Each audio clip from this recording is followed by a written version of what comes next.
Alan, I did not see Juliet and Romeo. I am familiar with Romeo and Juliet, but this movie Yes. is playing in theaters. They flip it to Juliet and Romeo, which if you're 69. going alphabetical, I guess that's correct. But you saw this movie. I did not. Yeah. By the What way, did did I mention it was a musical? It's got Oh, songs in it. oh no. And Oh it's got God. people we know. Rebel Wilson, you can see her there at the bottom of the poster. She plays one of the mothers, and our good friend Dan Fogler is in there. I like Dan. I like Dan Fogler. Like him Mhm. in anything. So, what'd you think of Yes. this movie? So yeah, What's so the tell me Juliet the and bit of Romeo. I know the story, but how does it I know. flip the story of Romeo and Well, let's Juliet? put it okay. Here's how it flips it. Ask yourself this question: what if millennials could improve Shakespeare? That is Juliet and Romeo. No. Oh my God. Really? Yeah, if you were to go in your mind and think, what could millennials do to make Romeo and Juliet better? And I Is this guarantee you, this is that movie.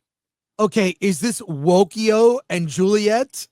Well, woke only in the sense that I think this movie really wants to empower women. There's like a kind of a coming together song of the women in the middle of the movie where they realize that they're not seen and they need a voice. I will dare look. I will say that maybe the men in this movie don't come off so well. Uh, I I know it's hard to believe that that might happen, but it happens in this movie, but fortunately, they're the young teens, the young teen males who could possibly be turned and swayed thanks to their mothers and girlfriends and other women in the town.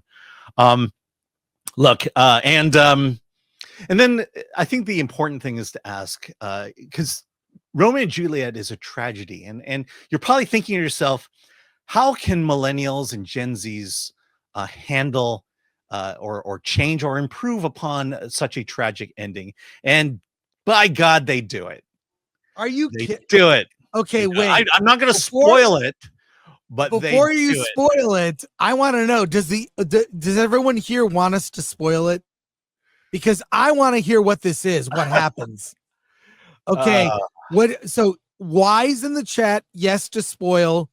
N for no spoil. okay. Well, so let's see. We're So gonna let we'll the let that chat go. Let me decide. talk about the Y's. music. Okay. Okay, talk about the music, and then we'll get the consensus here. Okay. So Tell us the music. yeah, let's talk about it. It is a musical. And I will say that it is on par with the great musicals put out by the Disney Channel. It's just got that kind of modern feel to it. It doesn't go in. It definitely doesn't. It's all original. Let's put it that way.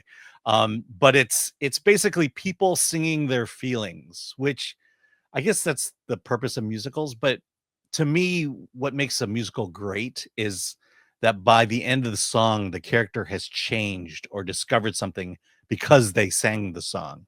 But this is really about here's my feelings, and I'm just going to sing about it. And then there's a couple, those conversational songs. So there's really uh, nothing inspiring about the music, nothing memorable about it. I will say it is probably average when it comes to modern musicals. There's nothing fundamentally wrong with the beats and the emotions evoked, but there's nothing there's no depth in these songs, which that is the thing that makes a musical great is songs with some depth to it, some songs that really integrate themselves in the story, and that just doesn't happen here. So it Well, appears no one wants me to spoil the ending. yeah, there's literally no one put an Yeah. N in there. It's all Y. So please spoil the ending of Juliet and Romeo. Here, let me start this one. Yeah, so as you know, the apothecary in Romeo and Juliet has a poison. It has a pseudo poison that can kill you or make you appear to be dead. In this one, it's there's that poison, but there's an antidote. But the antidote is something happens where they can't get to the antidote. And so Juliet takes it, and because Romeo is so in love with Juliet, he takes the poison as well because because he wants to be with her, even if it's in death. But hey, they found the antidote. And they live at the end. They live at the end. They literally, and then they go get an into antidote to the poison and live at the end of Juliet and then they go into Romeo. self-exile to live the rest of their lives in love.